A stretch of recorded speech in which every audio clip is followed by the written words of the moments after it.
The number one thing that's preventing you from losing weight and keeping it off is knowing your starting point. If you're new here, welcome. My name is Coach Dom. I'm a retired Army combat veteran, master fitness trainer, and owner of Get Lifted Fitness Coaching. And over the years, we've helped hundreds of people lose weight and keep it off by teaching them the 10 steps to sustainable weight loss. And in this video, I'm going to walk you through the first 2 steps you need to take in order to do the same. Step 1. Here's the thing. No matter what diets you try, workouts you do, surgery you have, or medication you take, weight loss is still ultimately going to come down to one thing: reducing your calories. Don't believe me? Okay, cool. Let's break down the most popular diets over the last decade. Keto, reduce your carbs, reduces your calories, reduces your weight. Intermittent fasting, reduce your eating time, reduce the amount of calories you're eating, reduce your weight. Weight loss surgery, gastric sleeve, lap band, etc. Reduce the size of your stomach, reduce your capacity to eat food, reduce your calories, lose weight. Ozempic, Madrona, all the GLP-1s, reduce your appetite, reduce your caloric intake, boom, you lose weight. And what's the common denominator of all the above? You got it, you reduce your calories. Now, I'm not telling you to do or not to do any of the aforementioned weight loss methods, but what I am going to tell you is where everybody messes up. They mess up because they skip step 1, not knowing their starting point. And your starting point is simply the amount of calories you are currently eating in order to maintain your current weight, i.e. your maintenance calories. And for those of you who may be thinking, oh, what about my thyroid and insulin resistance and cortisol and menopause and perimenopause and PCOS? Listen. Listen. I got it.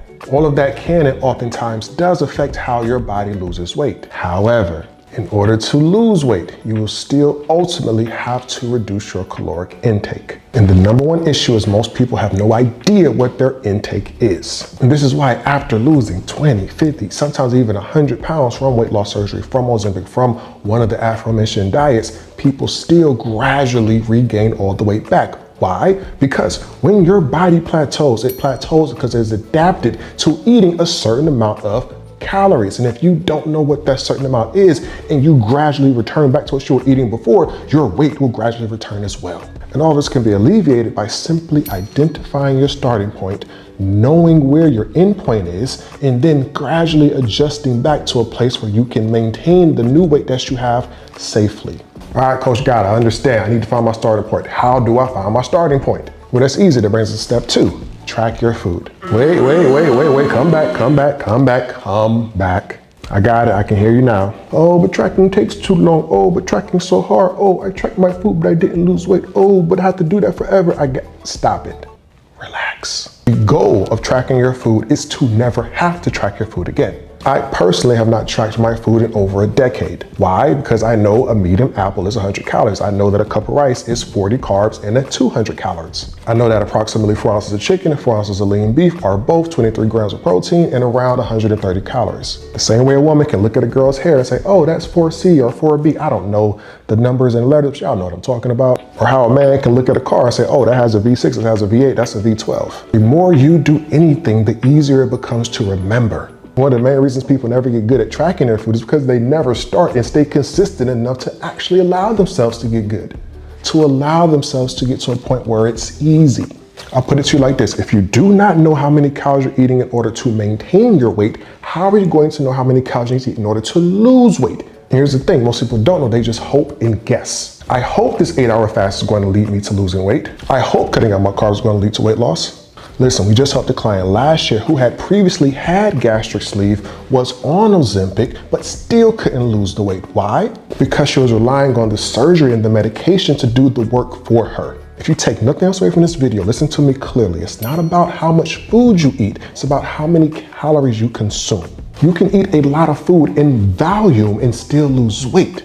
Why? Because we live in a country where 1 cup of coffee can be 500 calories or 1 cookie can be 900 calories. Not a lot of food, but it has a lot of calories. And it's calories that lead to weight loss, it's calories that lead to weight gain, and it's when you understand how many calories you're eating when you're able to maintain the weight that you lose. So to recap, the first step in losing weight and losing it for good is understanding what your starting point is. Step 2 is, in order to know your starting point, you need to track your food.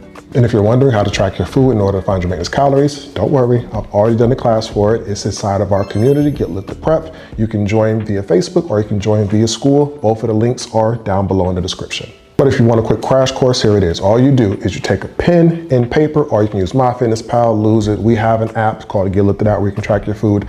By the way, All fitness tracking apps are the same. They just count the calories. They count the macros. Pick one and stick with. Or what I recommend, just write it down. Nevertheless, you write down every single calorie you eat to include licks of, that sounded weird, to include bites of food, to include to include the food that you nibble on, the little bag of chips that you eat, or the little chips that you sneak, the lollipop you ate at the doctor's office. You do that for 1 to 2 weeks. If you're someone who eats very sporadically or very randomly, I recommend doing it for 2 to 4 weeks, but you either write it all down, put it in MyFitnessPal, put it in a Lose It app, Chronometer, whatever. They all do the same thing. It just counts your food for you, okay? Do that for 1 to 2 weeks or 2 to 4 weeks if you're someone who eats all over the place. Average it out and boom, you have your maintenance calories. It really is that simple. So understand me clearly. You only have to do this one time. You find your maintenance calories once, you find your starting point once, you gradually reduce your calories, you follow the number that you reduce. So this way that you're able to maintain that number, or, which we'll talk about in future videos, gradually increase it so that it's easier to maintain, and boom, now you've lost weight and you're keeping it off for good. So to recap, I know I went on a little rant there. Small rant.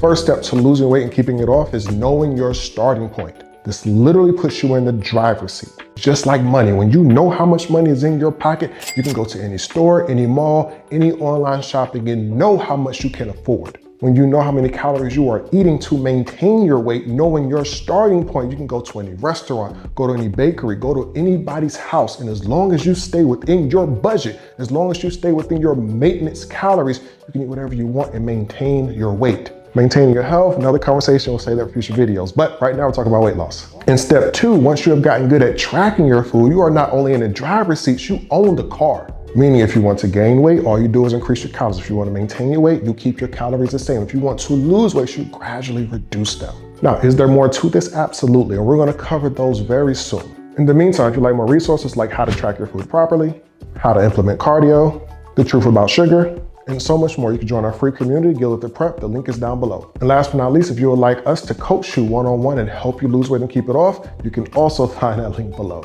With that said, if you haven't done so already, you can follow me on Instagram and Facebook. If you got value from this video, please hit that like button and make sure you subscribe to see more. And if there's a topic that you would like to see me cover, just comment it below. God bless. Let's work.